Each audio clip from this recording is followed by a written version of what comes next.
बिस्मिल्लाहिर्रहमानिर्रहीम अस्सलाम वालेकुम। Welcome to my YouTube channel law students platform. इस वीडियो में हम पढ़ेंगे लीगल कैपेसिटी, इट्स टाइप्स और जो फैक्टर्स हैं जो इंसान की लीगल कैपेसिटी को अफेक्ट करते हैं वो कौन से हैं, वो हम इस वीडियो में कवर करेंगे। तो सबसे पहले meaning of legal capacity. In Arabic legal capacity is called धीमा। धीमा is defined as the quality by which man becomes fit for what he is entitled to and for what he is subject to. Arabic में legal capacity को कहा जाता है धीमा। धीमा का मतलब है कि इंसान की ऐसी खासियत जो एक इंसान को इस चीज के लिए फिट बनाती है कि वो किस चीज के लिए इंटाइटल्ड है और किस चीज को करने के लिए वो इंटाइटल्ड है। जैसे कि अगर एक बंदे के पास ऐसी क्वालिटी है कि वो अपने राइट्स को ऑब्टेन कर सकता है और अपनी ड्यूटीज को परफॉर्म कर सकता है, तो ये जो खासियत है एक इंसान में, इसको लीगल कैपेसिटी कहा जाता है। Capacity means that person is legally able to enter into the contract. Capacity का मतलब है कि एक बंदा लीगली इस बात के लिए एबल है कि वो कॉन्ट्रैक्ट में एंटर हो सकता हो। अब जैसे मैंने मॉडर्न ज्यूरिस्प्रूडेंस में आपको लीगल पर्सन के बारे में बताया था कि एक बंदा जिसकी राइट्स और ड्यूटीज हों, जो प्रॉपर्टी ओन कर सके, जो कॉन्ट्रैक्ट में एंटर हो सके, जिस पे केस हो सके, जो किसी और पे केस कर सके, वो लीगल पर्सन है। ये हमने मॉडर्न ज्यूरिस्प्रूडेंस में पढ़ा था। तो लीगल कैपेसिटी में भी यही चीज है। अगर ये चारों चीजें एक बंदे के पास हैं तो उसकी जो लीगल कैपेसिटी है वो फिट है, यानी वो अपने राइट्स को ऑब्टेन कर सकता है, अपनी ड्यूटीज को परफॉर्म कर सकता है,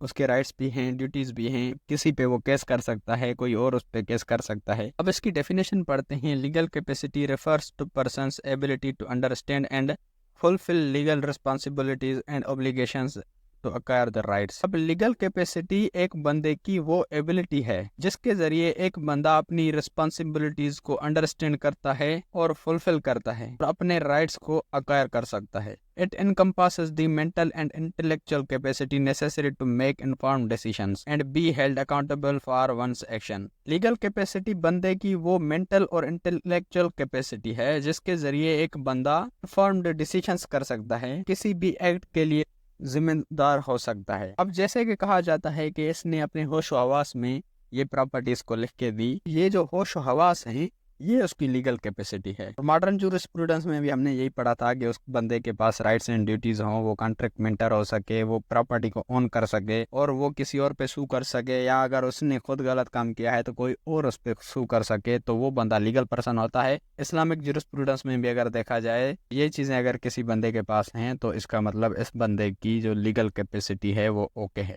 kinds of legal capacity. Legal capacity के दो काइंड्स हैं, रिसेप्टिव लीगल कैपेसिटी और एक्टिव लीगल कैपेसिटी। अब जो रिसेप्टिव लीगल कैपेसिटी है उसको अहलियत वजूब भी कहा जाता है। It is the capacity for inheritance of rights. The basic condition for this is life. For example the person should be living, it includes foetus in mother's womb. ये जो capacity है इसमें क्या होता है कि जो राइट्स हैं वो इनहेरिट होते हैं, वो वर्षे में मिलते हैं। अब इस लीगल कैपेसिटी के लिए जो असेंशियल एलिमेंट है वो ये है कि एक लाइफ होनी चाहिए। तो इसका एग्जांपल ये है कि अगर एक बच्चा है और वो माँ के पेट में है, उस बच्चे के पास जो कैपेसिटी है वो रिसेप्टिव लीगल कैपेसिटी है, यानी उस बच्चे के भी राइट्स होते हैं। जैसे उसके नाम कोई भी प्रॉपर्टी नाम की जाती है, उसके राइट्स ये हैं कि उसकी प्रॉपर्टी को ऑनर किया जाए, लेकिन वो अपने राइट्स को एक्सरसाइज नहीं कर सकता। उसमें इतनी एबिलिटी नहीं होती कि वो अपने राइट्स को एक्सरसाइज करे, लेकिन उसके राइट्स जरूर होते हैं। Receptive capacity is completed when the child is born. और जब बच्चा पैदा हो जाता है तो जो रिसेप्टिव कैपेसिटी है वो कंप्लीट हो जाती है। It remains on receiving end. It has capacity to receive and has claim that all his rights are honored.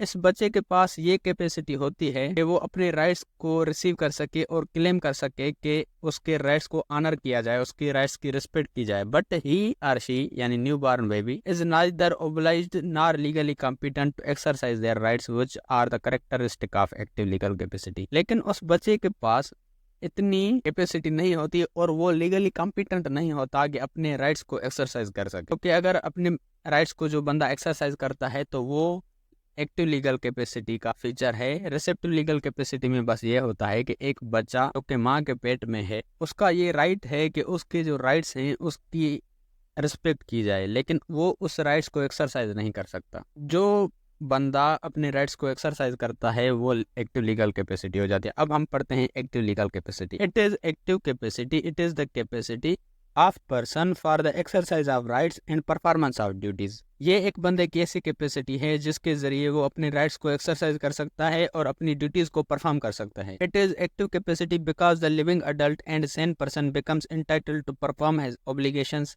And receive his rights. को एक्टिव लीगल कैपेसिटी इसलिए कहा जाता है क्योंकि जो लिविंग अडल्ट और सेन बंदा है अपनी ड्यूटीज को परफॉर्म कर सकता है और अपने राइट्स को रिसीव कर सकता है। It depends upon maturity of human faculties both mental and physical. Active legal capacity बंदे की मैच्योरिटी पे डिपेंड करती है, वो मेंटल भी होनी चाहिए और फिजिकल भी। Active capacity is achieved gradually from embryo to manhood. जो एक्टिव कैपेसिटी है वो आहिस्ता आहिस्ता अचीव की जाती है, यानी एम्ब्रियो से लेकर मैनहुड तक। यानी अगर बंदा एक एम्ब्रियो है, माँ के पेट में होता है एक बच्चा, तो वो रिसेप्टिव कैपेसिटी होती है। वो जब पैदा होता है, बड़ा होता है, तब वो अडल्ट हो जाता है तो वो एक्टिव कैपेसिटी हो जाती है। वो बंदा अपनी राइट्स और ड्यूटीज को परफॉर्म करने के लिए एंटाइटल्ड होता है। फ्रॉम अहलियत वजूब a person travels into अहलियत अदा as soon as becomes an adult with the discretion and faculty of reasoning। अहलियत वजूब यानी रिसेप्टिव कैपेसिटी से लेकर अहलियत अदा एक्टिव कैपेसिटी तक जो बंदा सफर करता है और वो आहिस्ता आहिस्ता अडल्ट बनता है, उसको ये समझ आती है, इस जो सेंसेस हैं वो डेवलप हो जाते हैं, अपने राइट्स और ड्यूटीज का उसको पता चलता है।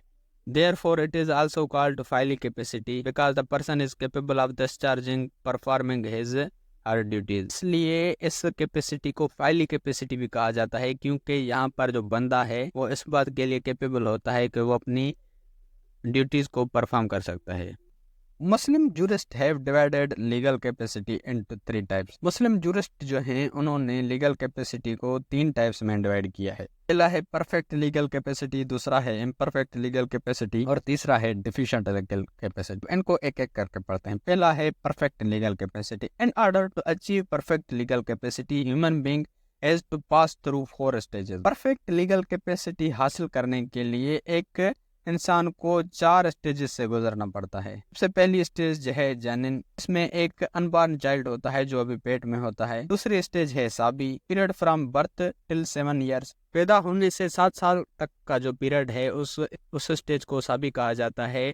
और थर्ड है बलुगत, the span of human life from 7 years till the age of discretion and puberty. बलुगत ये स्टेज वो है एक बंदे की 7 साल से लेकर बालिग होने तक का जो सफर है उस स्टेज को बलुगत कहा जाता है। और puberty a period of mental and physical maturity up to the time of death. Puberty यानी बालिग होने से लेकर मरने तक की जो स्टेज है उसको प्यूबर्टी कहा जाता है। अगर एक बंदा इस स्टेज पे पहुंच जाता है, प्यूबर्टी वाली स्टेज पे, यानी वो बिल्कुल ही बालिग हो जाता है, उसको अच्छे बुरे की समझ आ जाती है, उसके जो सारे सेंसेस हैं वो फिट होते हैं, उस बंदे के पास ये परफेक्ट लीगल कैपेसिटी होती है। However, आयत 68 ऑफ सूरह Yasin says old age is equal to earlier age when senses are not fully developed. Perfect legal capacity commences from the time a person attains बलुगत एंड डिस्क्रिप्शन। सूरह यासीन की आयत number 68 कहती है अगर एक बूढ़ा आदमी है लेकिन उसके जो सेंसेस हैं वो सही काम नहीं कर रहे, ऐसा ही समझा जाएगा कि वो भी अभी तक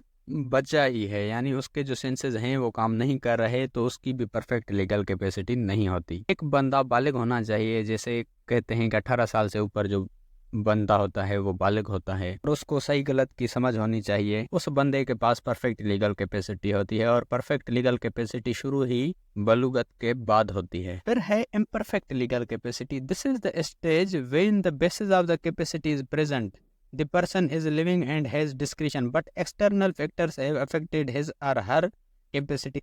This stage is usually attributed to women and slaves. अब ये वो स्टेज है जहाँ पर एक कैपेसिटी के जो बेसिस हैं वो सारे मौजूद होते हैं, यानी उसको सही गलत की समझ होती है, पर्सन लिविंग है और उसके जो सारे डिस्क्रिशंस हैं, होशो हवास हैं, वो सारे फिट हैं, लेकिन कुछ एक्सटर्नल फैक्टर्स ने उसकी इस कैपेसिटी को अफेक्ट कर दिया है। इस स्टेज में according to some jurists, women can neither lead congregational prayer nor becomes head of the state. Her share in inheritance is half, hence it is argued that her capacity is imperfect. अब कुछ jurist के मुताबिक जो एक औरत है वो तो ना ही जमात से नमाज करवा सकती है, ना ही एक स्टेट की हेड बन सकती है, तो उसका विरासत में भी जो हिस्सा होता है वो आधा है। इसलिए ये चीज आर्ग्यू की जाती है कि जो वुमेन की लीगल कैपेसिटी है वो इम्परफेक्ट है। यहाँ पर अगर आप देखो कि जो वुमेन की कैपेसिटी के जो बेसिस हैं वो सारे पूरे हैं, यानी वो बालिग भी है, कि होश हवास भी काम कर रहे हैं, उसकी जो डिस्क्रिशन है, उसके जो सारे सेंसेस हैं वो सारे फिट हैं। लेकिन जो एक्सटर्नल फैक्टर्स हैं उन्होंने इसे अफेक्ट कर दिया है। इसलिए बहुत से जुरिस्ट के मुताबिक जो वुमेन की कैपेसिटी है वो इम्परफेक्ट लीगल कैपेसिटी है। दूसरा मिसाल दिया जाता है, the slave can not own anything because he is himself the property of another. जो गुलाम है वो किसी भी चीज को ओन नहीं कर सकता। जैसे मैंने शुरू में आपको बताया था कि लीगल कैपेसिटी उसी की परफेक्ट है जो कोई चीज ओन कर सके, जिसके राइट्स और ड्यूटीज हों, किसी पे केस कर सके, पे कोई और केस कर सके, जो कॉन्ट्रैक्ट मेंटर हो सके, तो वही बंदा लीगल पर्सन माना जाता है और उसकी जो लीगल कैपेसिटी है वो परफेक्ट है। लेकिन जो एक गुलाम है वो प्रॉपर्टी ऑन नहीं कर सकता क्योंकि वो खुद किसी और की प्रॉपर्टी है, तो एक गुलाम को भी इम्परफेक्ट लीगल पर्सन माना जाता है। उसकी जो कैपेसिटी है वो इम्परफेक्ट लीगल कैपेसिटी है। अब थर्ड नंबर पर है deficient legal capacity. It is the period when person is neither pubert nor mentally mature. तो ये वो पीरियड है जहाँ पर एक बंदा ना ही बालिग होता है और ना ही मेंटली मैच्योर होता है। फॉर एग्जाम्पल, एक न्यूबॉर्न चाइल्ड है, माइनर है, फिर अगर प्यूबर्ट है यानी बालिग है लेकिन उसके जो सेंसेस हैं वो डेवलप्ड नहीं हैं, यानी कितने ही जो बंदे होते हैं जिसको हम मस्ताने कहते हैं, उनके जो सेंसेस होते हैं वो परफेक्ट नहीं होते, तो उनको भी इसी कैपेसिटी में डाला गया है, डिफिशिएंट लीगल कैपेसिटी। फिर एक इंसान है, deficient legal capacity has however the potential to develop into perfect legal capacity. जो डिफिशिएंट लीगल कैपेसिटी है उसको ये पोटेंशियल है वो परफेक्ट लीगल कैपेसिटी में डेवलप हो सकती है। जैसे कि अगर न्यूबॉर्न चाइल्ड है, उसकी जो कैपेसिटी है वो डिफिशिएंट लीगल कैपेसिटी है, लेकिन वो बड़ा होगा 18 साल के बाद, वो उसकी जो लीगल कैपेसिटी होगी परफेक्ट लीगल कैपेसिटी होगी, उसके पास ये पोटेंशियल है कि वो परफेक्ट लीगल कैपेसिटी में डेवलप कर सकता है। अब fictitious persons like schools, company or institution are also considered as the cases of deficient capacity. They cannot alienate the property. fictitious persons हैं जो हम मॉडर्न jurisprudence में भी पढ़ के आए हैं कॉर्पोरियल प्रॉपर्टी में, जैसे स्कूल हो गया, कंपनी हो गया या इंस्टीट्यूशन हो गया, इनको भी पर्सन माना जाता है, लेकिन ये fictitious पर्सन है। इस्लामिक jurisprudence में इन पर्सनस को भी डिफिशिएंट कैपेसिटी में फॉल किया जाता है कि इनके पास राइट्स और ड्यूटीज तो होती हैं लेकिन ये अपनी प्रॉपर्टी को एलिनेट नहीं कर सकते, खत्म नहीं कर सकते, जैसे कि एक नेचुरल पर्सन कर सकता है। Causes of defect legal capacity, ये जो हमने आपको शुरू में बताया कि वो कौन से फैक्टर्स हैं, वो कौन से काजेज हैं जो एक बंदे की लीगल कैपेसिटी को डिफेक्ट करते हैं। ये दो टाइप्स के काजेज होते हैं या फैक्टर्स होते हैं जो एक बंदे की लीगल कैपेसिटी को अफेक्ट करते हैं। तो कौन से हैं? एक होते हैं नेचुरल, दूसरे होते हैं अक्वायर्ड। नेचुरल को प्रोविडेंशियल काजेज भी कहा जाता है, अरबिक में सामवी कहा जाता है, और अक्वायर्ड काजेज को मकसूबा काजेज भी कहा जाता है। Natural causes, these are the causes that are beyond the control of man. ये नेचुरल काजेज वो काजेज हैं जो एक इंसान के कंट्रोल से बाहर होते हैं, ये एक इंसान की लीगल कैपेसिटी को अफेक्ट करते हैं। अब इनके कौन से एग्जांपल्स हैं? मिसाल के तौर पर minority, state after birth before puberty, एक बंदे की वो स्टेट जो उसके पैदा होने के बाद और बालिग होने से पहले की जो स्टेट है उसको माइनॉरिटी कहा जाता है। अब यहाँ पर ये जो फैक्टर है इस बंदे की जो लीगल कैपेसिटी है उसको अफेक्ट करता है, यानी वो बंदा अभी भी लीगली कैपेबल नहीं है। दूसरा है इंसेनिटी।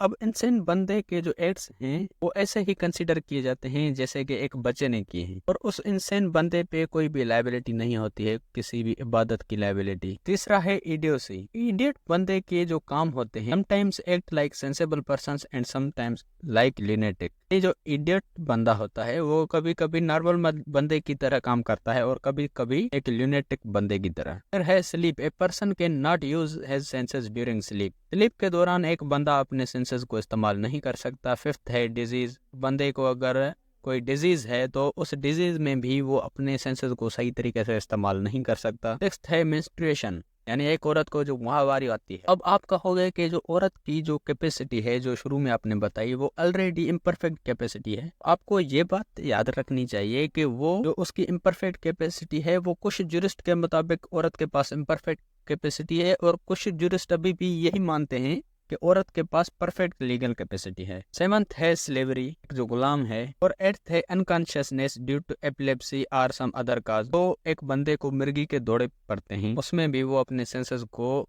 यूज नहीं कर सकता।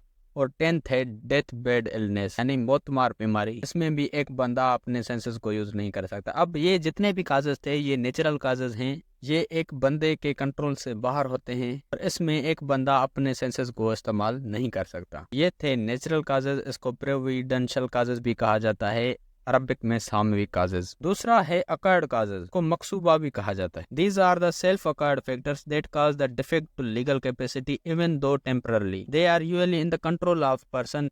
दे are 7 in numbers according to jurist. अब ये जो अकर्ड काजेज होते हैं ये सेल्फ अकर्ड काजेज हैं। ये एक बंदे की लीगल कैपेसिटी को डिफेक्ट करते हैं, चाहे वो टेम्पररी ही क्यों ना हो, और ये काजेज एक बंदे के कंट्रोल में होते हैं। और ये 7 टाइप्स के काजेज होते हैं। सबसे पहला है ignorance, one should not ignore the law, अगर एक बंदा खुद लॉ को इग्नोर करता है। दूसरा है intoxication, temporary suspend the proper functioning of mental faculty, एक बंदा अगर शराब पीता है तो उसके जो सेंसेस हैं वो डिफेक्ट होते हैं। तीसरा है jest, things said in jest has no legal effect except the contract of marriage, divorce and manumission. अगर कोई भी बंदा कोई भी चीज मजाक में कह देता है तो उसका कोई भी लीगल इफेक्ट नहीं होता, सवाए कॉन्ट्रैक्ट ऑफ मैरिज के या डाइवोर्स के या मेन्यूमेशन के। अगर कोई भी बंदा डाइवोर्स देता है मजाक में ही तो वो डाइवोर्स हो जाती है। या कोई भी बादशाह कहता है इन गुलामों को आजाद कर दो, मजाक में कहता है तो वो आजाद हो गए, उसका लीगल इफेक्ट होता है। या कोई भी बंदा शादी के दौरान भले मजाक में अगर कबूल है कहे तो वो शादी हो जाती है। फोर्थ है इनडिस्क्रिशन, यानी उस बंदे के सेंसेस काम नहीं कर रहे। फिफ्थ है जर्नी, अगर कोई भी बंदा बड़े सफर पे गया है वहां पर भी उसके जो सेंसेस हैं वो कम ही काम करते हैं। उस सफर के दौरान वो बंदा कोई ऐसा कॉन्ट्रैक्ट नहीं बना सकता जब ऐसी सिचुएशन हो, इस सिचुएशन में वो थका हुआ हो और उसके जो सेंसेस हैं वो काम नहीं करें। सिक्स्थ है मिस्टेक और सेवंथ है question, one is forced to do something without his will, अगर किसी भी बंदे से कोई भी जबरदस्ती काम करवाया जाए उसकी विल के अगेंस्ट। तो ये जो फैक्टर्स थे ये थे अकायर्ड फैक्टर्स, ये एक बंदे के कंट्रोल में होते हैं और ये फैक्टर्स एक बंदे की लीगल कैपेसिटी को अफेक्ट करते हैं, चाहे वो टेम्पररी ही क्यों ना हो। तो ये था हमारा आज का टॉपिक। उम्मीद है कि आपका कॉन्सेप्ट क्लियर हो गया होगा। अगर आपको इस्लामिक जुरिस्प्रूडेंस के दूसरे वीडियोस चाहिए तो डिस्क्रिप्शन में दी गई लिंक पे क्लिक करके आप इस्लामिक जुरिस्प्रूडेंस के दूसरे वीडियोस भी देख सकते हो। और अगर आपको इस्लामिक जुरिस्प्रूडेंस के नोट्स चाहिए तो आप डिस्क्रिप्शन में दी गई लिंक पे क्लिक करके इस्लामिक जुरिस्प्रूडेंस के नोट्स भी डाउनलोड कर सकते। तो ये था हमारा आज का टॉपिक। उम्मीद है कि इस टॉपिक में आपका कॉन्सेप्ट क्लियर हो गया होगा। और आपको ये वीडियो कैसी लगी कमेंट्स में ज़रूर बताएं। अगर आपको लॉ के रिगार्डिंग किसी भी टॉपिक की वीडियो चाहिए तो वो टॉपिक लिख के साथ में LSP लिख के सर्च करेंगे तो आपको सबसे पहले मेरे वीडियोस मिल जाएंगी, जिससे आप अपना इजीली कॉन्सेप्ट क्लियर कर सकते हैं। या फिर अगर आप मेरे चैनल की प्लेलिस्ट में जाते हैं तो वहाँ पर आपको हर सब्जेक्ट की अलग से प्लेलिस्ट मिल जाएगी, जहाँ पर उस सब्जेक्ट के सारे वीडियोज़ मिल जाएंगे आपको।